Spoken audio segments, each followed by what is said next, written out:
আসসালামু আলাইকুম সুপ্রিয় শিক্ষার্থী বন্ধুরা, আজকে সপ্তম শ্রেণীর শতকরা অধ্যায়ের গুরুত্বপূর্ণ একটি অঙ্কের সমাধান নিয়ে তোমাদের মাঝে হাজির হয়েছি। অঙ্কটি হচ্ছে, একটি দ্রব্য 400 টাকায় বিক্রয় করলে যত ক্ষতি হয় 480 টাকায় বিক্রয় করলে তার 3 গুণ লাভ হয়। দ্রব্যটির ক্রয় মূল্য কত? এখন এই অঙ্কটা যদি আমি সমাধান করতে চাই তাহলে একটু ম্যাথের দিকে আমি একটু তাকাই। সবাই একটু দেখো, একটি দ্রব্য 400 টাকায় বিক্রয় করলে যত ক্ষতি হয়, তাহলে ক্ষতিটা কত আমি জানি না, তাহলে আমি ধরে নিই যে ক্ষতি হচ্ছে x টাকা। অঙ্কের সমাধানটা শুরু করছি।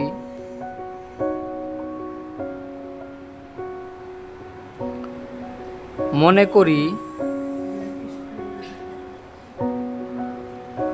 করি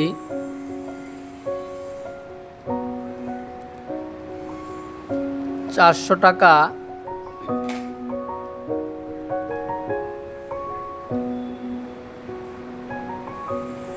বিক্রয় করায়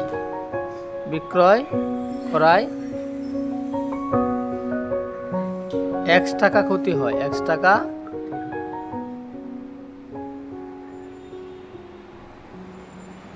ক্ষতি হয়, এটা আমি ধরে নিলাম। এখন আর একটা মজার ব্যাপার হচ্ছে, এত টাকায় বিক্রয় করলে তার 3 গুণ লাভ হয়, মানে তার কার 3 গুণ লাভ হয়? ক্ষতি এর 3 গুণ লাভ হয়, তার মানে 3x হবে। তাহলে আবার 480 টাকা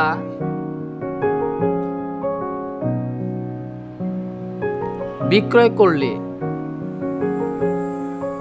করলে 3x টাকা কি হয়? লাভ হয়। 3x টাকা লাভ হয়। প্রশ্নের ভাষ্য অনুসারে আমি লিখলাম। এখন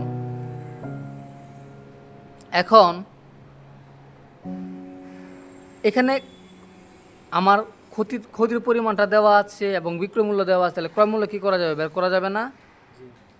তাহলে ক্রয় মূল্য সমান আমরা লিখতে পারি যে, আমরা জানি বিক্রয় মূল্যের সাথে ক্ষতিটা যোগ করে দিলে কি হয়ে যায়? ক্রয় মূল্যটা পাওয়া যায়।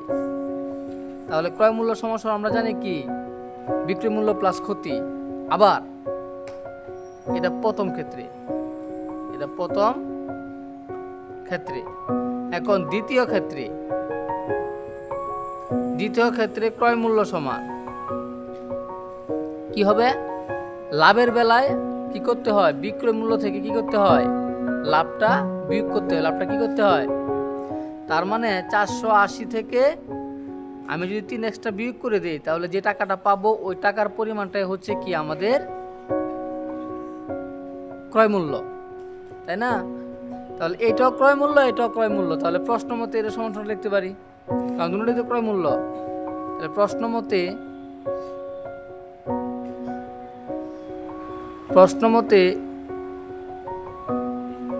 480 প্লাস এক্স সমান 400 প্লাস এক্স ইকুয়াল টু 480 মাইনাসের কত? 3x। এখন আমরা এই সমীকরণটাকে সমাধান করব জাস্ট। এখন দেখো, এই এক্সটা তো এই পাশে ছিল, এই পাশে রাখলাম। এই 3xটা দিয়ে কি আকারে আছে? মাইনাস। তাহলে এদিকে আসলে কি আকারে আসবে? প্লাস। সমান এই 480 এদিকেই ছিল, এই 400টা এদিকে প্লাসের ছিল, ওদিকে গেলে কি আসবে? মাইনাস। তার মানে এখানে 3টা x আর 1টা x, কয়টা x হলো? 4টা x, সমান হচ্ছে 80। তাহলে x সমান এখানে 4টা গুণ আকারে আছে, 4টা এখানে কি আকারে আছে? গুণ আকারে আছে। 4টা এদিকে কি আকারে আছে? গুণ আকারে। ওদিকে গেলে কি আকারে যাবে? ভাগ আকারে যাবে। তাহলে 80কে 4 দিয়ে ভাগ করলে কত হয়? 20। কত হয়? 20। তাহলে আমাকে বলছে ক্রয় মূল্য নির্ণয় করার জন্য। তাহলে ক্রয় মূল্য তো এটাও ক্রয় মূল্য, তুমি যে কোনো একটা জায়গায় বসাই দিলে, x এর মানটা বসাই দিলে ক্রয় মূল্যটা কি যাবা? পেয়ে যাবা। তার মানে আমি এখানে বসাই, সুতরাং নির্ণয়